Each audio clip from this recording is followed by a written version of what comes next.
রমজান মাসের দ্বিতীয় রোজাতে এই স্ন্যাক্সটি বানিয়ে আপনারা আপনার পুরো পরিবারকে খুশি করতে পারেন। আসসালামু আলাইকুম মাই ইউটিউব ফ্যামিলি, দেশ বা দেশের বাইরে যে যেখানে আছেন সকলকে আমার সালাম। সকলে সুস্থ থাকুন, ভালো থাকুন আর নেক পথে চলুন, এই দোয়াই করি আল্লাহ পাকের কাছে। আর আপনারাও আমাদের জন্য দোয়া করবেন, আমরা যেন সুস্থ ও সবল থাকতে পারি আর নেক পথে চলতে পারি। ফ্রেন্ডস, আজ শেয়ার করব এক দারুণ স্বাদের স্ন্যাক্স রেসিপি, আর তার সাথে ধনে পাতার চাটনি। তার সাথে শেয়ার করব ব্রেড কাম তৈরি করা। ব্রেড কাম কিরকম বানালে আপনার স্ন্যাক্সটির কালারটাও পারফেক্ট আসবে আর খুবই আকর্ষণীয় হবে। অনেক সময় দেখা যায় খাবারের স্বাদ কিন্তু মাশাআল্লাহ খুবই দারুণ হয়েছে, কিন্তু খাবারটার কালারটা সেরকম আসেনি, তাই খাবারের প্রতি আকর্ষণটাও কমে যায়। বাচ্চা কেন, বড়রাও সেই খাবারের প্রতি আকর্ষণ দেখায় না। সেই জন্য আজকে আমি আপনাদেরকে দেখাবো কিভাবে খাবারটা বানালে আপনার খাবার আকর্ষণীয় হবে, লোভনীয় হবে। বিসমিল্লাহির রহমানির রহিম। এখানে আমি একটি আলু নিয়েছি, যেটাকে সিদ্ধ করে গ্রেট করে নিয়েছি। তার সাথে নিয়ে নিলাম গোটা ধনে আর জিরেকে কুটে নেওয়া,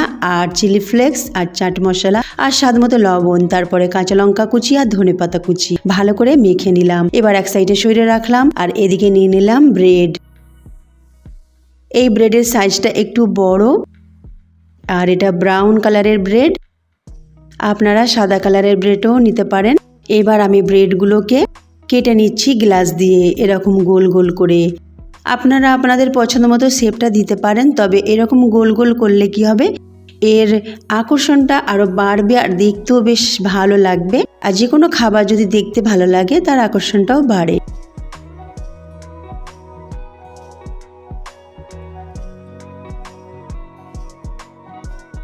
এবার ওগুলোকে এক সাইডে সরিয়ে রাখলাম, আর এদিকে একটা বোল নিয়েছি আর তাতে ময়দা নিয়ে নিলাম। ময়দা প্রায় 130 গ্রামের মতো নিয়েছি।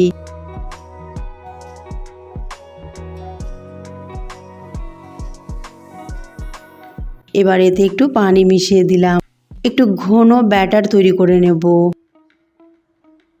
একটু একটু করে পানি দিয়ে ব্যাটারটা তৈরি করব। প্রথমে একটু ঘন ব্যাটার তৈরি করব, আর ওই ব্যাটারটাকে একটু একটু করে পানি দিয়ে তৈরি করে নেব। প্রথমেই বেশি পানি দিলে ব্যাটার পাতলা হয়ে যাবে, তাই একটু একটু করে পানি দিয়ে ব্যাটারটা তৈরি করবেন।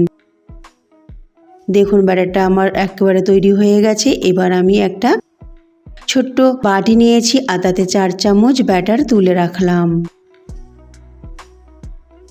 এবার এই বাকি ব্যাটারে আর একটু পানি দিয়ে দেবো। এই ব্যাটারটাকে একটু পাতলা করব, তবে খুব বেশি না, সামান্য পরিমাণে পাতলা করব। আর আমি আপনাদেরকে ব্যাটারের কনসিস্টেন্সিটাও দেখিয়ে দেব কেমন হবে। একটু ভালো করে নাড়াচাড়া করে একেবারে স্মুথ ব্যাটার তৈরি করে নেবেন। এবার একটা আঙুল ডুবিয়ে আমি দেখিয়ে দিচ্ছি। দেখুন আঙুলে কোটিং হয়ে গেছে আর পড়ছে একেবারে ছেড়ে ছেড়ে। তো এই রকম ব্যাটার তৈরি করবেন। এবার এতে একটু লবণ মিশিয়ে দিলাম। লবণটাকে ভালো করে মিশিয়ে দিয়ে তারপরে এটাকে এক সাইডে সরিয়ে রাখবো।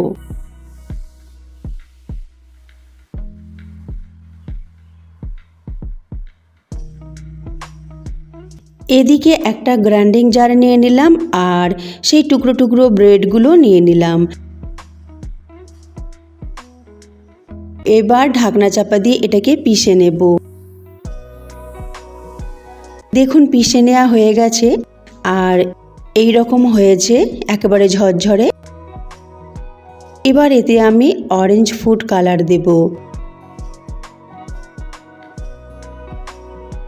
এই কালারটা দিলে ব্রেড কামের কালার খুবই দারুণ আসবে, আর আপনারা যে কোনো স্ন্যাক্স বানান না কেন দেখতে কিন্তু দারুণ লাগবে। এবার এই ব্রেড কামটাকে আমি একটা কড়াতে ঢেলে নিলাম, আর হালকা আঁচে এটাকে আমি 3 থেকে 4 মিনিট ভেজে নেব।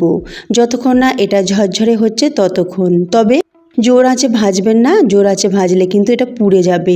হালকা আঁচে ধৈর্য ধরে এটাকে ভেজে নেবেন। আর এইভাবে আপনারা ব্রেড কাম তৈরি করে স্টোর করে রাখতে পারেন। এটা ঠান্ডা হয়ে গেলে একটা ডাব্বাতে ভরে রাখবেন, আর সারা মাস ব্যবহার করতে পারবেন।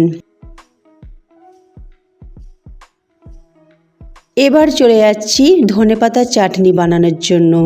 আমি বেশ খানিকটা ধনেপাতা নিয়েছি, আমার উঠোনে হয়েছিল।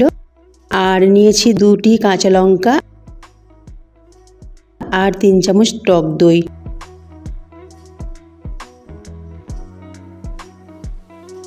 আর একটু চাট মশলা দিয়ে দিলাম, আর দিয়ে দিলাম স্বাদ মতো লবণ। আপনারা চাইলে আপনাদের পছন্দ মতো এখানে রসুনও দিতে পারেন, পুদিনা পাতাও দিতে পারেন, আদাও দিতে পারেন। দেখুন আমার ধনেপাতার চাটনি একদম রেডি। এই ধনেপাতার চাটনি খেতে কিন্তু খুবই ভালো লাগে যে কোনো কিছু পকোড়ার সাথে বা স্ন্যাক্সের সাথে। এটা এক সাইডে সইরে রাখলাম আর এদিকে আমি যে ব্রেডগুলোকে গোল গোল করে কেটে রেখেছিলাম সেগুলোকে এবার পুর ভরে নেব। যে আলুর পুরটা আমি তৈরি করে রেখেছিলাম সেটা দিয়ে দিলাম, দিয়ে আঙুল দিয়ে এইভাবে চেপে চেপে ভালো করে এটাকে আটকে দিলাম। আর যতগুলো আমি বানাবো সবগুলো এইভাবে পুর ভরে নেব। তো আমি আপাতত এখন 5টি মতো বানাবো।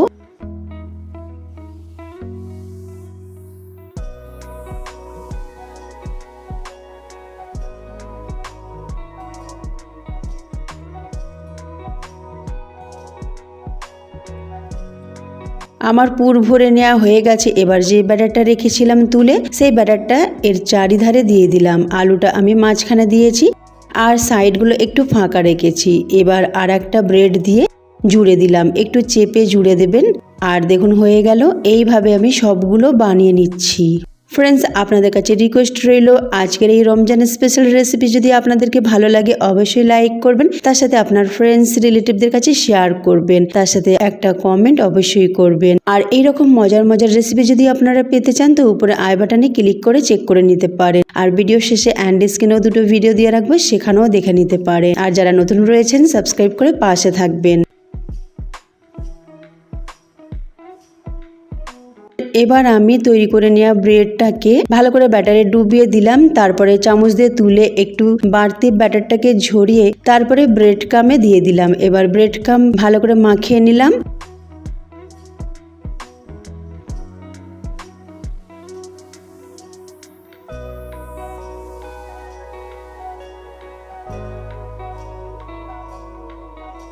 তেলটা গরম করতে দিয়েছি, তেলটা বেশ ভালো মতো গরম হয়ে আছে আর গ্যাসের ফ্লেমটা এখন রেখেছি মাঝারি। এবার এগুলো সব মাঝারি আঁচে ভেজে নেব।